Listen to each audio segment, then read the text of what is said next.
Welcome to daily blog. আজকের blog হচ্ছে blog 139, অর্থাৎ 139 নম্বর দিন, 139 নম্বর ব্লগ, 139 নম্বর ভিডিও। আজকের তারিখ হচ্ছে 15 এপ্রিল 2025, আর আজকের দিন হচ্ছে মঙ্গলবার, আর এখন বাজে হচ্ছে 11:40। অনেকটাই লেট হয়ে গেছে। সবার আজকে যেটা বলার সেটা হচ্ছে আজকে হচ্ছে পয়লা বৈশাখ, মানে নববর্ষ। বাংলা ক্যালেন্ডার ওয়াইজ আজকে নববর্ষ শুরু বাংলা ক্যালেন্ডারে, যেটা ম্যাক্সিমামই এখনকার দিনে খুব একটা ইউজ হয় না। মানে এটা গর্বের বিষয় না, মানে আমরা বাঙালি নিজেরাই মানে ইংলিশ ক্যালেন্ডারটাকে এমনভাবে অ্যাডাপ্টেশন করে নিয়েছি যে বাংলা ক্যালেন্ডারকে আস্তে আস্তে কী বলবো, অবলুপ্ত প্রায়।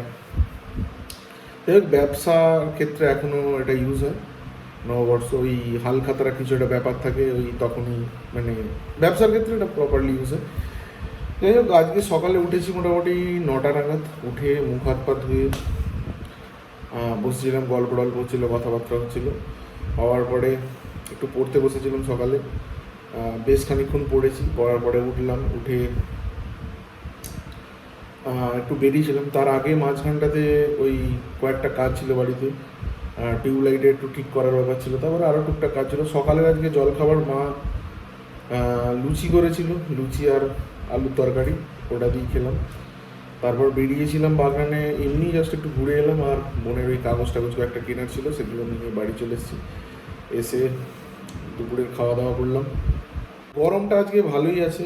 দুপুরবেলাও প্রচুর গরম ছিল, যে কারণে দুপুরবেলা আর এই রুমে বসতে পারিনি, কারণ এই রুমে এক্সস্ট ফ্যান যতক্ষণ না বসাচ্ছি দুপুরবেলাটা বসা যাবে না। 12টা পর্যন্ত রুম মোটামুটি ঠান্ডা থাকে, তারপর আস্তে আস্তে হিট হয়। সেই কারণে ওই বিকেল 5টা 6টা পর্যন্ত এই রুমে থাকা যায় না, তারপর আস্তে আস্তে আবার ঠান্ডা হয়। সন্ধ্যের দিকটা তখন বসি। তার আগের যে পর্বটা সেটা হচ্ছে অলরেডি বৃহস্পতিবার আমাদের দীঘা যাওয়ার কথা ছিল, সেটা তো ক্যান্সেল হয়ে গেছিলো। সন্ধ্যেবেলা স্যারকে ফোন করেছিল, স্যার জানালো যে স্যারের আবার একটা স্কুল থেকে ট্যুর আছে, সেই কারণে এই সপ্তাহটাও হবে না। আর মেয়ে যাওয়ার যে ব্যাপারটা ছিল, একটা বন্ধুর সঙ্গে যাওয়ার কথা ছিল। এবার তার বিয়ে শুক্রবার দিন। আমি জানি আগের শুক্রবার ছিল, কিন্তু অলরেডি এই শুক্রবারের বিয়ে। এবার এতটাই হটগাড়ি তার মধ্যে হয়েছে, আমিও একটু কিউরিয়াস ছিলাম আর কি ব্যাপারটা হচ্ছেটাই কি।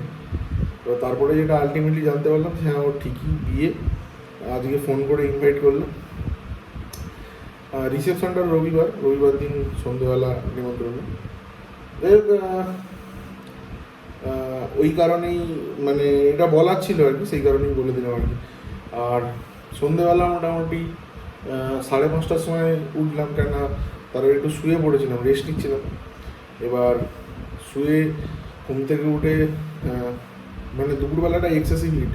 গ্রীষ্মকালের ওই যে ব্যাপারটা থাকে বাঙালিদের খাওয়া দাওয়া করে একটু ভাত ঘুম ব্যাপারটা হয়, সেটা হয়ে যাচ্ছে। তো সেই কারণে আমি চিন্তা ভাবনা করলাম যে রাত্রের দিকে একটু পড়বো আর কি। মানে রাত্রের দিকটা অনেকক্ষণই জেগে থাকি, ওই সময়টা বেশ অনেকটাই পড়ার পিছনে দেওয়া যায়, অনেকটাই টাইম আর কি।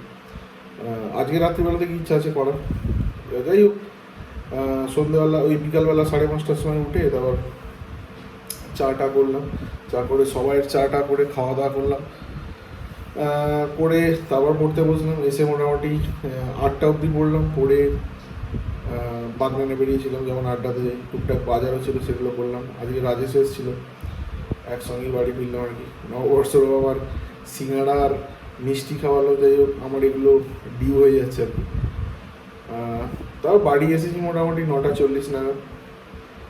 আর আগেও বলেছি, অর্ণবদা আজকে ফোন করেছিল সন্ধ্যের দিকটা, সাংঘাতিক সাইক্লিং করছে এখন। অ্যাভারেজ ডেলি প্রায় 40 কিলোমিটারের বেশি সাইক্লিং করছে, মানে যেতে 20 আসতে 20, টোটাল 40 বলছি। 40, 45, 50 কিলোমিটার আরও বেশি কভার করছে। আজকে গেছিলো অনেক দূরে, আমাকে ওই জায়গাতে গিয়ে ভিডিও কলিং করছিল, তার লোকেশান পাঠালো, দেখছিলাম। বেনাপুরের মতো জায়গাটা খুবই ভালো, অনেক দূর এখান থেকে, প্রায় 27 থেকে 28 কিলোমিটার মতো দূরে। সন্ধ্যে সেরকম কিছু টিফিন করিনি, বাগনানে গিয়ে ওই মিষ্টি আর সিঙ্গাড়া খাওয়ালাম। আমি আজকে একটু ফুচকা খাওয়ার ইচ্ছা হচ্ছিলো, একটু ফুচকা খেলাম। আর সেরকম টিফিন কিছু করিনি। সকালের টিফিন ছিল ইয়ে, যেটা লুচি করেছিল মা। আর সন্ধ্যেবেলা আমার ইচ্ছে ছিল একটু চাউমিন টাউমিন করা, মাকে বলছিলাম, কিন্তু ওটা লাভ হলো না আর কি। আর রাত্রিবেলা মা একটা ওই ডিম ভাজা, আলু ভাজা, পেঁয়াজ ভাজা আর ডাল দিয়ে ভাত, আমার ভালোই লাগে, দিয়ে খেয়ে নিয়েছি। নিয়ে এই ভিডিওটা বানাচ্ছি। জিওগ্রাফিটার পার্ট একটু বাকি আছে, ওটা কমপ্লিট করতে হবে। দিয়ে আজকের মতো ভিডিওটা এখানেই শেষ করে দেবো। সমস্ত কিছু অলরেডি বলে দিয়েছি। নববর্ষ শেষ হয়ে গেল, বর্ষের প্রথম দিন থেকে, মানে বছরের প্রথম দিন বাংলার। মা প্রথম থেকে বলছিল যে মানে বছরটা একটা নতুন, কি বলবো, মেন্টালিটি, একটা মানে একটা মোটিভেশন নিয়ে বছরটা স্টার্ট করতে, যাতে গোটা বছরটা ভালোভাবে যায় আর কি। মানে একটা মোটো নিয়ে শুরু করা আর কি, যাতে একটা স্ট্রং মোটিভেশন নিয়ে স্টার্ট করলে মানে গোটা বছরটা সেই মোটিভেশনটা কাজে লাগে। তো আমি সেরমভাবে এক্সট্রা কিছু আলাদা করে করিনি, তবে ইচ্ছা আছে ভালোভাবে করার, কেননা অনেকটা দিনই গ্যাপিং পড়ে গেছে শরীর খারাপের জন্য। দেখ, টোটাল সব কিছু বলে দিলাম। আজকের মতো ভিডিওটা এখানেই শেষ করছি। দেখা হচ্ছে নতুন ভিডিওতে কালকে। শুভরাত্রি, ধন্যবাদ।